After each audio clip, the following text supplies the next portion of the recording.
الحمد لله الحمد لله المعيد المبدي معطي النوالي كل من يستجدي مثبت الأحكام بالأصول معين من يسبل الوصول ثم صلاة مع سلام قد أتم على الذي أعطي جوامع الكلم محمد المبعوث رحمة الوراء وخير هادي لجميع من درى وبعد كان أتاغي في اللندنيا دو واتنجاران دمباتي واتكي بغاخل الكسل لا باريس hata dun kalle ken ko to digamu fo kamma bano to digamu na fata dun kalle tora ni ngaya o gana fata dun kalle nga takandin kebe ona ko a kebe ga kosun a sobobu ni ngaya parce que angana watten chobobu nin tuani anna ko tandu tangane gelanga sobobu be de berni anna ko taw to ko dono ngaya o gana dok tanga abrazu atharil kasal fete dun kalla gana ni serbe wala haqlan tanga serbe o gat fata dun kalle be o ga khilli haqlen karanga ya agarin problem be poser hadmere menyi me bre no ngaya afalonari asbabul wiqayat min al kasal anga du tangana fata dun kalle mo xobe kudam ma kita ado agana ni serbe anga du tangene mo xobe ya wa nabi nyimmeke o dina ke am foso to do no ngaya kemene le jalla fi ula ma farratna fil kitabi min shay. Nous avons omis dans le Coran. On a kemna ndali omu farti fofo suya o kamaro Qur'ani ke usul ni kunu khongaya. Kempalle. Aw gel fata dun kala torongaya annahu mubtilatul umma bi shay'in kama buliyat bil kasal. Ummatonu jamani kafo alla mi imi jarbiti fofo su jarbe sun ummaton kamangaya agi sagandini falle agi nyana sir khafuni ngaya agi nyana sir lampunto ngaya jarbi kebe gan qoro fitetun kalli har mere menyime kudo ambire ke anan ko bonna makangaya allah kharangan kanan gurjam makangaya jarbi sun tan kamangaya agan qoro dinati fatadun kalli jarbi ngaya kenya na nabi alayhi salatu wasalam ageni tange morn allah baka fatadun kalli limaza لأن الكاسل لا يصل إلى شيء من أحدافه لا من الدنيا لا من الآخرة السربي وقتنا هذا الكسول فتدون كلانا لبارس سربي فتنغا كلا كمانيا أجر فوفو سمورو أرانتاري جني كينيا دنارم بينيابا كينيا لاغرام بينيابا دونكو orko khadnanti salamaladi di siècle oga kiye kebe sasanga awatenyani wa khasatan watte ke gant khawana kubeni raga agebe no kunqa konin kunga ya honnan qayu fonnan qayu ato khadi dirasa nyogo nya Hong Kong université ngaya dirasa nyogo nya don ngi garde beri nanti en 1998 kubeni azengi dangi 35 ans bi mana fonnan qayu kubeni iwe nga dangi tanji kero suno kregi khayga daga fati idi haqqin daga ma 6400 mutawaffa 6400 mort idaga ma ujunu tummi ado komuna khati hadmara me kubeni fati kenci ni bana no khongaya idaga ni isu bon kubeni fati ken no khongaya asubo wunchu fo gebeni kubeni fati ke kun mana o ger kebe ko kundu ujunu ko tummi ado komun nagati ke hadmara me ngaya kenni igantu golle inte sport nyana inte gol nyanga fata dun kallano ko kundu fite ke ankalle kamanga e khosro men ko ngaya kenya nya subo bikra mana o farna ko fata dun kalle nan tan watte nyaron har merem amma anta nabi kendo ko aget ihris ala ma fako kudo islamin nam makhanya fata dun kallana fukan na nyanga gol nyanga har sport wallahi tabiba ni ngala tibba duna medicine khoro ngaya kubeni ga recherche khoro nyana iri sahandi nat sport po siri ngaya ken ni islami ni annabi nyi mengen sport be de berne ken na gene trainer mo be annabi gana ne trainer tranje fe parta anti lampuntan trainer khaya mangi hinne sere ngaya ani trainer trandu na khande gankenya gijime ke kane bo legeringa an ken nyi mebe gana nya fonnan khaya ngaya an chekente ngance be ngaya an ken juk no dan nabi wattenga khomar bunul khattab ga kon mo khobe at khadido annabi gene yan kan escalier ngaya daraja fi mashrubatihi farengen compagnie gono khangaya ase escalier manyani ati ike gani yankale to solo koragana ko escalier mo feke kunde segmare ko de makhono xande be kenya kan tun ko serenga nan yankana gringa mam gobe alayhi salatu wassalam kono ke dina kono ke annabi nyimme izan fe nga no kubeta kenya fetedun kala subobu nga ya Hong Kong dirasa mu manyanya dono nga ya dirasa mu manyanya dono nga 1998 nan fonnan ka kubeni wuying dange tanji kere suna kregi kenci ne bana ko serbe ga fati ujunu tummi ado ko man khat hadmere masu subobu nyati fetedun kala nyagantu golle mo marasan serbe ga fati kenci ne kan ko nga ya comme ujunu kregi ado komo nyeri 6700 5700 mutawaffa بسبب التدخين كينياتو smoke nya subobu ngaya fe ageni simmi minne nya subobu ngaya donc simme ke xibare o kufa digamunu fatadun kallenya gella ganani i khair sebetin dinanti kubeni kha ujun ko tummi do komo na gatike i khasun simmi minano kha aw gel subobu po khorebe ak fesendia legi at kharam pete ngana karan kamma angana ankelant bakanga air pur fank siren mut ankelanti tele wuru ankelanti tele golnya jibru ben gam pete ngaya watmi so be gam pete ngina bogo angi len simmen kamini tiren khayro ram pete no ngaya ken watanya ko son ken ngana ngwat en ko sanke ngana sedene dimbabe ken maram pete churaga angana gin sorom nyaro na tinan ko tandugo ummato misibo suntu maton kam ngaya nan qoti igana jarbiti fete dun kalle ngaya donc طيب ira fay khati kenci ne muma Hong Kong no ko soro benegi fati lemine o khirse o aginya fati mpososu anya malaria nya traga wa fati tudwa kunu ngaba yoleba 20% kesu kubene gu 20% kesu irinya aga ngaba kubene kantu golnyanga kubene khagantu golnyanga sababu nyamane simi minni khar kara fay kubene ganti khar fa ban kan golle ganti telle inti golle tana igana ni getono kini man igana giri gana wanti igana ta ko anina serebe ga dono 300 gama khatandume kenna simen ko bay geto warga telle simen ma wuro lelle inti telle khar pele inti telle jouer itelle tere ke ga lomun ko fayni simen ma in kenyara gana vi angana ra tuni dimma be ken ma watte nga khosondanga nasallahu salamata al afiya kana nabi alayhi salatu wassalam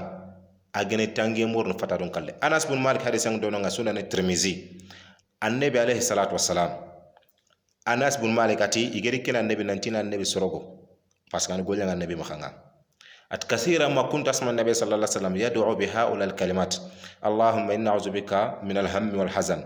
wal ajz wal kasal wal bukhl wa dal'i wa ghalabati ar rijal ati abaren faare mukata faare nga duwana nanti Allah angan ninkisi fatadun kalle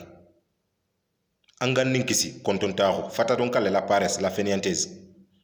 angan ninkisi al ajiz l'incapacité ang mulanna fo debir khamo en tamakh imma samben kara wala esperance kara wala nabren kara duanga ke dono ke duanga inshallah irina fe sero gana kinye subobu ben gan kisin fatadun kalle ngana nalla parce que ke duanga irini dono nya kha kenata na tuyinda ngananti annabi alayhi salatu wassalam duna sembentena ya daga nabi histoire en qara sembe begene kha ani tangi murna la baka fatadun kalle ado l'incapacité parce que annabi tunanti fatadun kalle anan kabal duna dun gollunde bernde anan kabal la garan gollunde bernde nga ken kanta kha khoto en honneur horahu an kumeneya anken simal lenyugo abaranke nga serenya khilli khara gananya ngana mulana na kapitaliya bere ina ujun fil khayang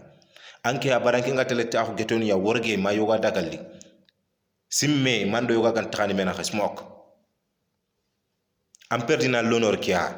an hora kham perdina ya an neber tuqat nan tanya na subobuwa aga watun ko san hadmere nga fatadun kalle كان وقد جمع النبي صلى الله عليه وسلم في هذا الدعاء التعوذ من أصول الخصال المثبتة للعمل لسل كوبيني وقت لسل فينو كوبيني مجني سورسو نغايا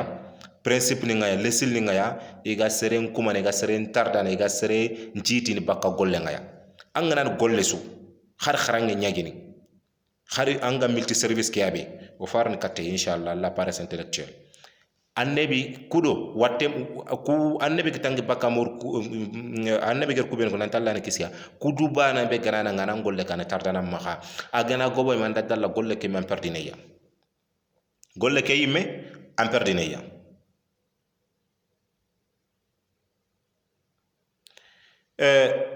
fi ñugoy dono ngaya len ko diga mun kenya kama oti fiya to khadi fatadun kala tandin kati filwa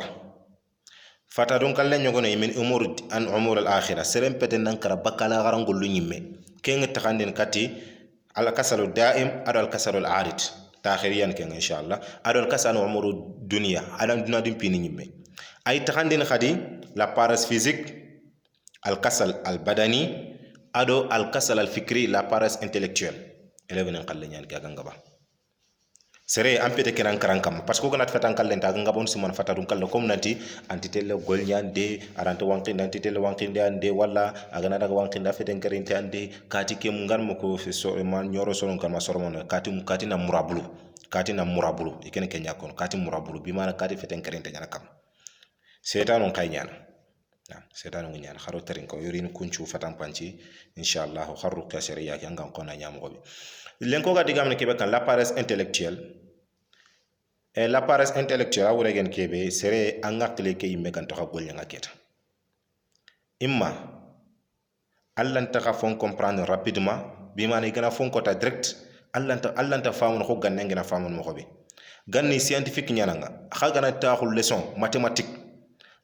igana leçon qui explique ta direct khagana baka ken man ken fama exercice no kan ken ko de bernata ko donna préparer examen nyada khalenki maître na ngana expliquer angana bogu angana daga exercice kay man ken men tutanga anga résolve mo be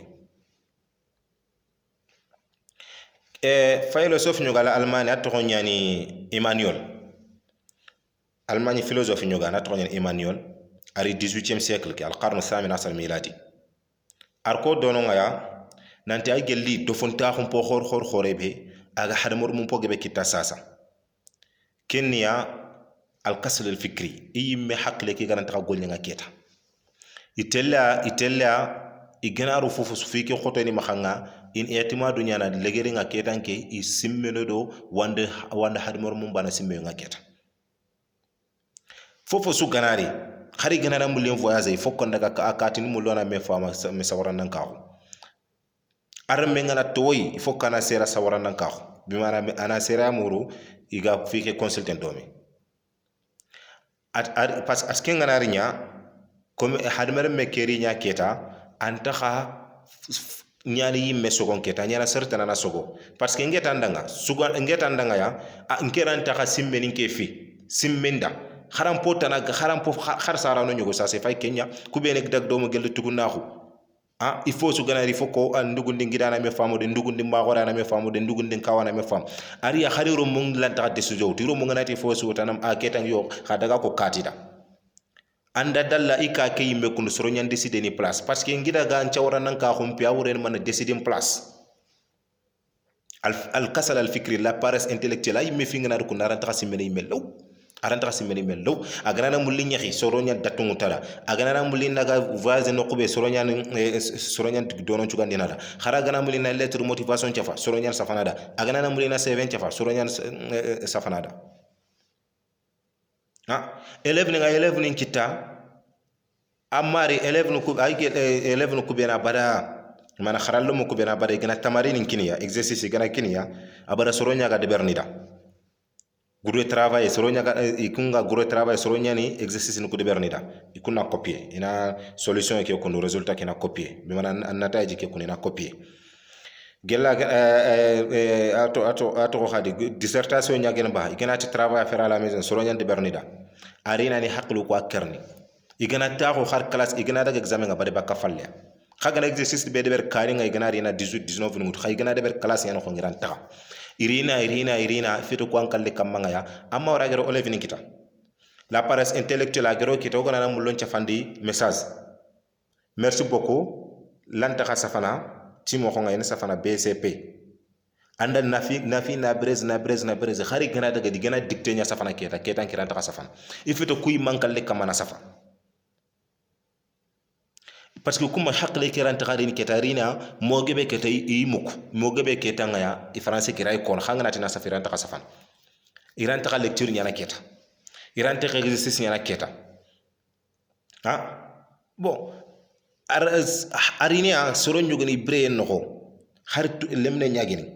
ha gella tugunne a ganani tel fofo soxobo yirame ñan ba topu ñan ba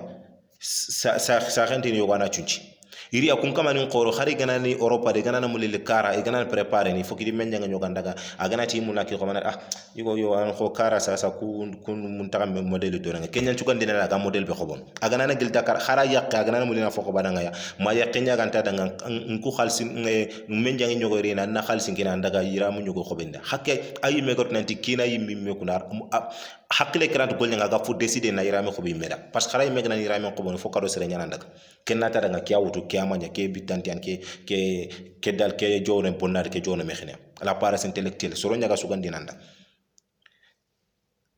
philosophe Emalion ari 18e siècle nya o fa 21e siècle nya ari yero sasana khanga ya comme au siècle ni sikki bi manam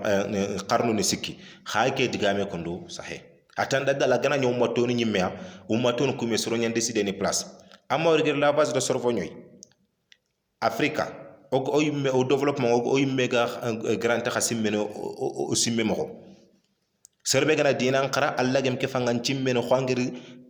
dinan qara serbia angana khara mamlaka nya saudiya igar dinan parampamo ahkamu nyogon yi kunni bi am khonya société mo anga environnement ke mo nga khanka kitange comme yaga simmena ndanga ando simme gam dom keta kharanga na daga e kunga pratique ni mo ko bantella ku ahkamu ni pratique kundunya nturo usul ni do furo nya kharalo mo ngeke digame mo kontu angana daga économie nya khara France économie ngam khobe aldan tra simbene yi manke nyimme kha économie kanyana kam mo ngana re ande parce que yanti même place angana khara kan appliquer na kem mo poso angana daga gel culture nya khara fofu soro nyanti men en place atanda dalane umato nya khan kenen serbano nyen décider nan akha umato suntumo umato ni free ummato suntumo umato tanane free ummato nga fessa nga magran kankendi maga simbene en place nya ag simbene en place ngaso décider en place ag décider en place nga abana nga la falle Afrique lemenenchu serbe genen ke digame mugo anna yogo trindi nawto Afrique lo munu kubien nga sino tammi ma iga université no xannat seranga mu la nyonkin ci hanna maîtriser siri annan xawna erne man me xenqe atina 8 heures de temps erne seki sur 24 heures an kenya kon 8 heures de temps sur 24 heures ir kenya xarangus américain ñogor kitabe ñogo safa livre ñogo américain agar safa américain ñani ata duwalul mutaqaddima ja'alul duwalul mutaakhira tanam ati pays ni kubenik développé ir pays banu kunya be jamanu benik développé ir jaman pallanko kunya iri xenqendia america ni europe ni ati iro ku jaman ku xenqendia xenqende ke manam peti nanti une ton xenqe no ata wuren manne at parce que iro xarang do su gel primaire ni gel ibtidaiya ni iro xarang do su nanti sere ku dan ñonkin ci hangan nan ko ta maîtriser ni siri ko dan ñonkin nan ko sahana nan makaroti il faut ko kota su ganna erne sega xenqe alors que serbe meger ken cafa akenyi me erne na khatan xenqen hakka anti dangen erne na khati serbe ger erne sega ya xenqe iwu yin noxo kota su erne segi anke ngana ni tandume sine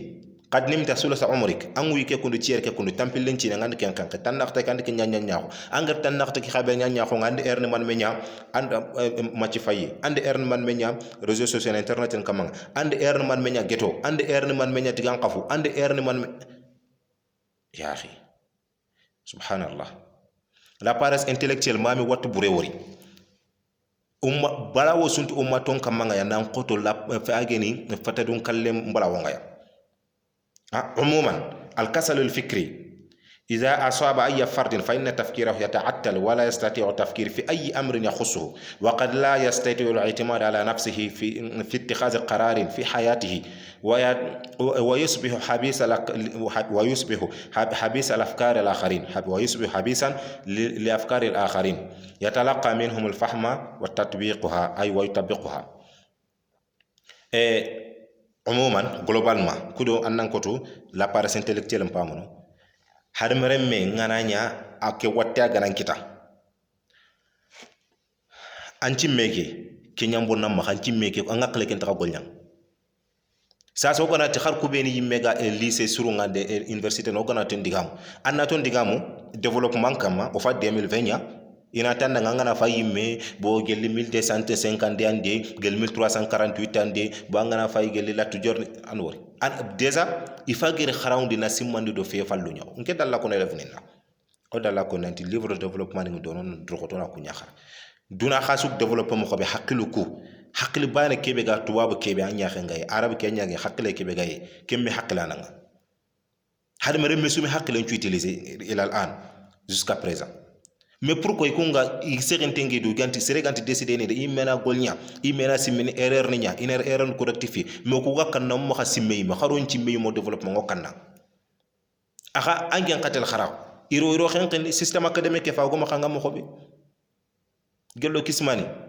même programme nu quoi engrais de ken chance ni mais livre de développement ñu ko nu tan na ko khara dononga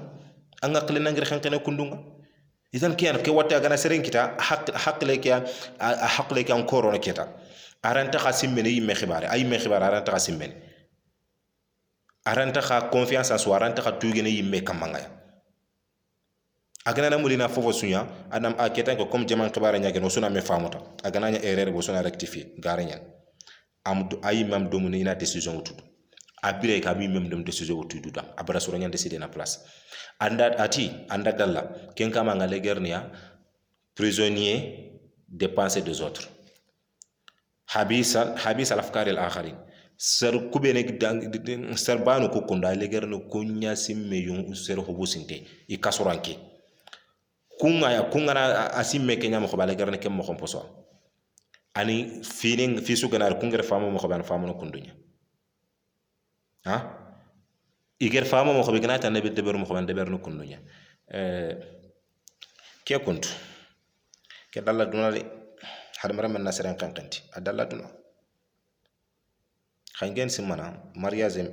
entre matérialité gana kinya don ku yogoni inshallah ngene mo na ku yogoni fatam panci dononya programme be go ma khazawad bain al khayal wal waqi o gana kinya lum nun qoron de mo xon éducation tarbiyan de mo parce que na ummaton kankanti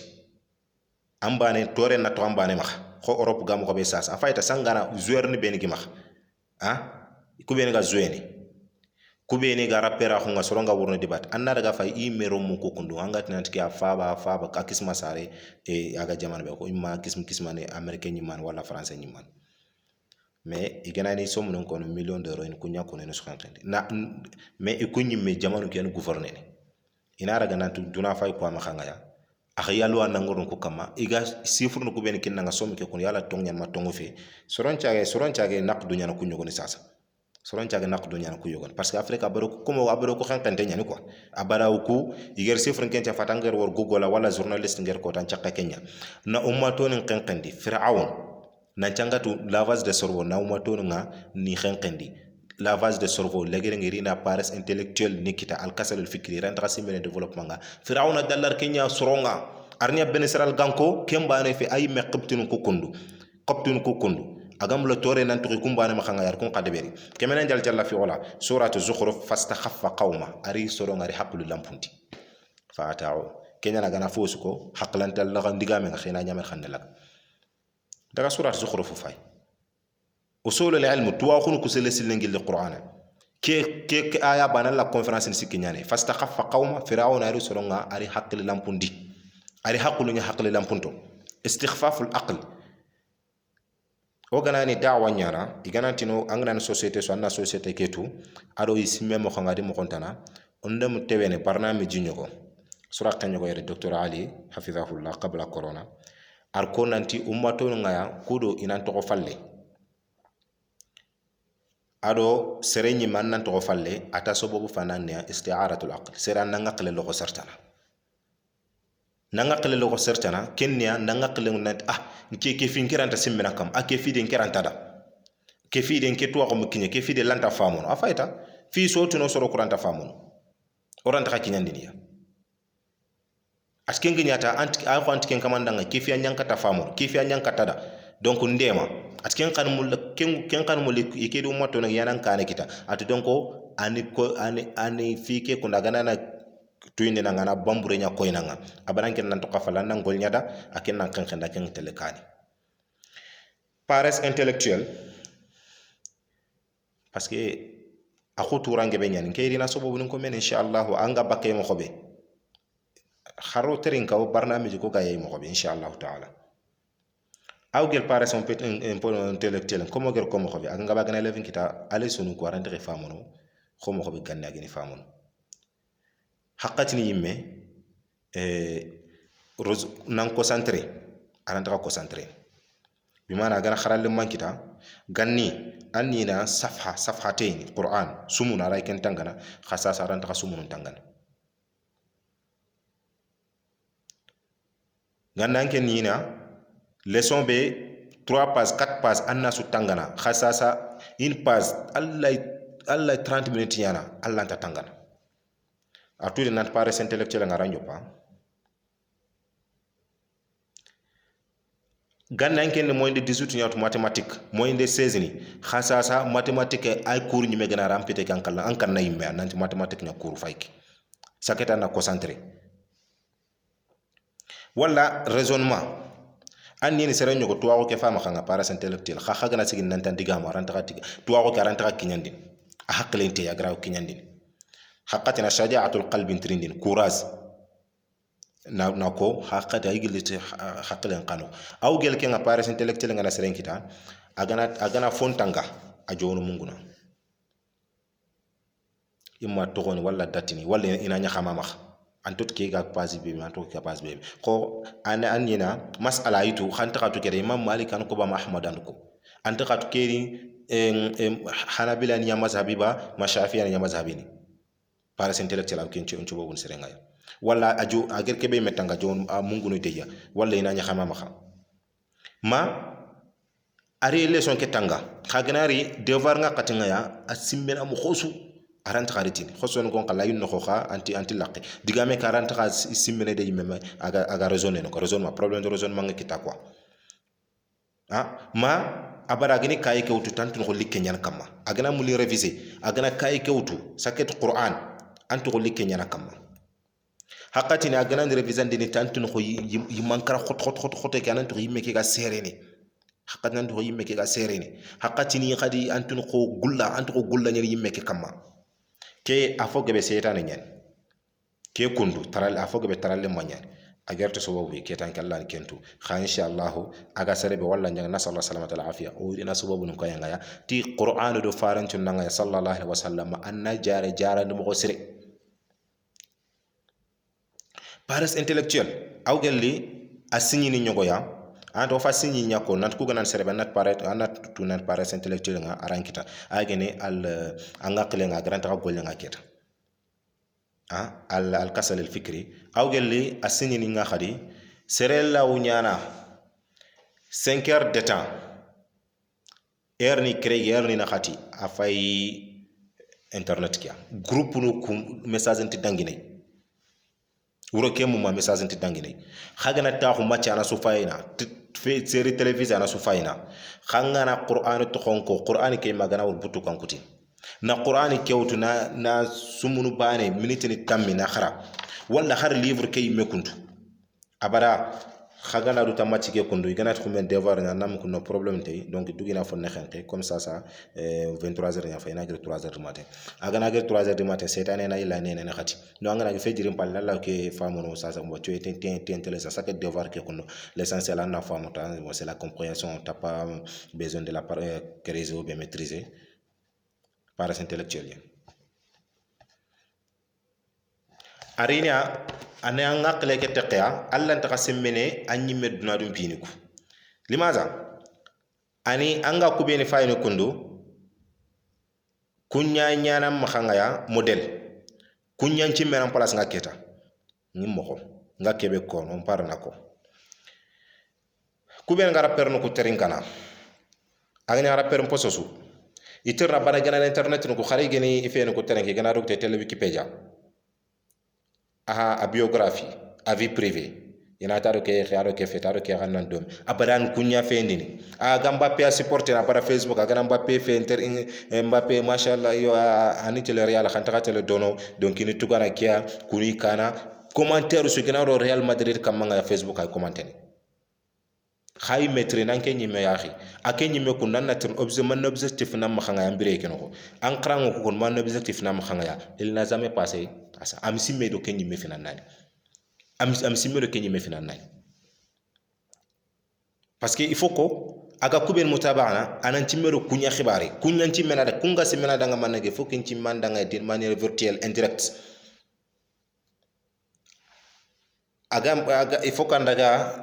google ana ke zore fe mpay an kancino ada trophée man wato ku balandor ni haqqawtu arke haqqemutu ana daga instagram ngaya ana commenter don ngaya aga na bugti mabe nasallah salamata al afiya Allah ganna jom dallanti Allah ganna jom dallanti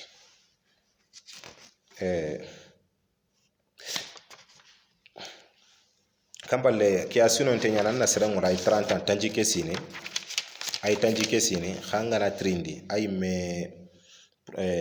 break ya objectif sunta maka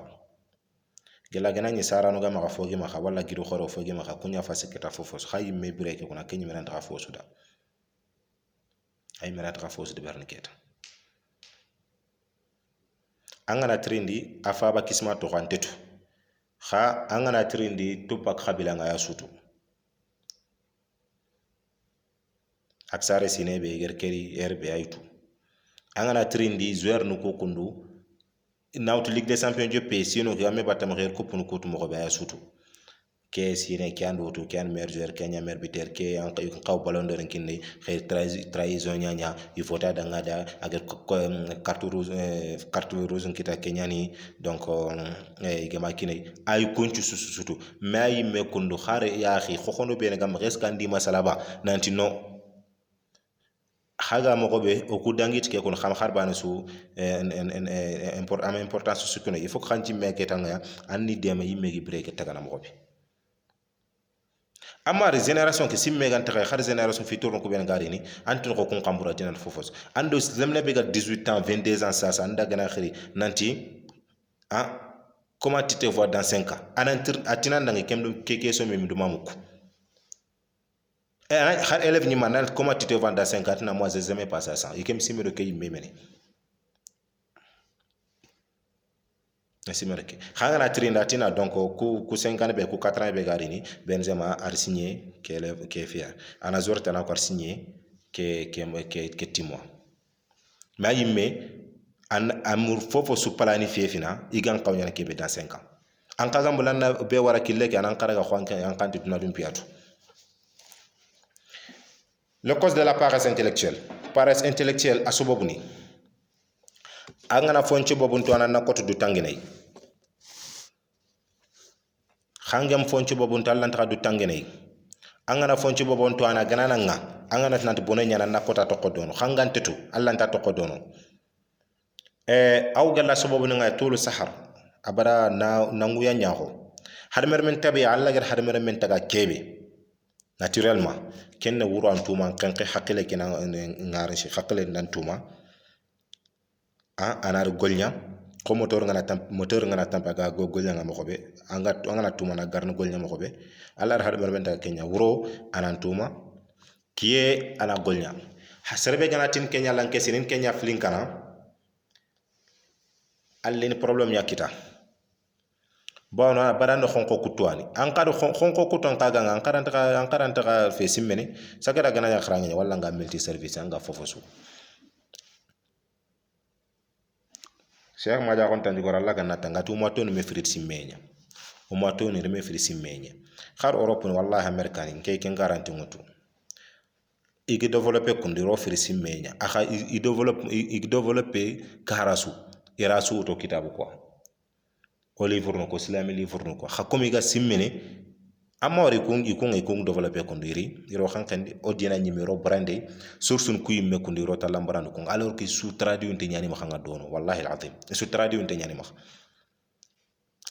kala ga serebe anga anglophone ne kana ngani ke digam ko akhi ga kharanga ma khanga america wala akhi ga kharanga ma sport agini fe angleterre anna terre nantana recherche nyako kam serebe ga khara akhi ben ga khanga sorbonne man na lanteran ba gnya France fe su nantan ba khana khani trenti khana ti keki ba ina research ni again dimada oger kenko parce que agana ni serbe abara khonko kutando kunyaga gille am pete kan kallankam abada na tigo do fotanan tigo ndera fe ni ba tigo ndera simen ba kellan ta simen annabi kon ki annabi nyimme alki hajara Abdullah ibn Umar hadise nanti kana nabi sallallahu alaihi wasallam yakrahu an-nawma qabla al-isha wal haditha ba'daha. Annabi kenya la nabi alayhi salatu wassalam ani a khonno seren nan kan kay sokfon kan kho igana futron jale ta direct an nan kan kana nyam sokfon jale annabi ani ke khonna mena dungen seren na debere sokfon kaga na salli na geton ta honu na masala falle ngan nabi ni ke kha khonno ana mula sere angana fe indi tan nan cho gella gana nyangranta gil wuron kanana anna salli après anna sok angana ni gil sokban kende ma khon kan ko sun ta nga keta angira pete mbok mantay angiri fene khaya nabi duange nga rega nga yalla get allahumma barik li ummati fi bukuriha allanga na berkeru ngoma ton nga i furte nga ya anna gira na daga ngolle wala soba fana nyagina anna revisandi soba fana revision nga soba fana muraja nga menti gela gana yi angra wa gil woron kana nga na sofonjale tan na khen kan na gil woron kana kon ki annabi nyimme alayhi salatu wassalam alayhi salatu wassalam sere noktambil nga manya de france gati noktambil hadamere men ngat khan kene woro amanya yan pares intellectuel sababu ñoga fayki aw gella sababu ñogo ya mutaba'at al musalsalat wal mubarat abara nkenga série télévision ko anta abara nkenga fi matchin xibaru ko faynta filmu matchin xibaru réseaux sociaux angat ke groupe anda whatsapp angana baka do na youtube angana baka do na tiktok len kamuro angana ngelu do na ngana ay iti ke xibare nya dubai donc ndugu nandaga instagram nandaga fay annan wi ke susu nyana nga ke mo komposo ata sine mumuma an karante décision wut an lan ta simira nyime bireke kama anga kale na khosre khan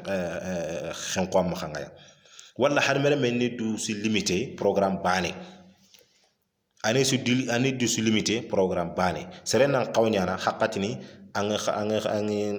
fo kharanga médecine doctorat haqqatini ang fo ne kharanga culture ngaya haqqatini agen saqafa anga fonne kharanga mana lecture no ko anna domaine ko frakh anna nya une personne cultivée muthaqaf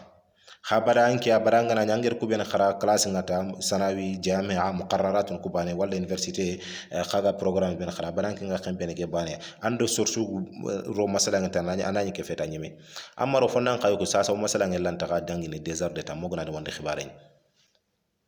non développement ke nan ton digamu on agence suni on digamu on magasin uni on digamu non o digamu ko ndang des heures de temps ta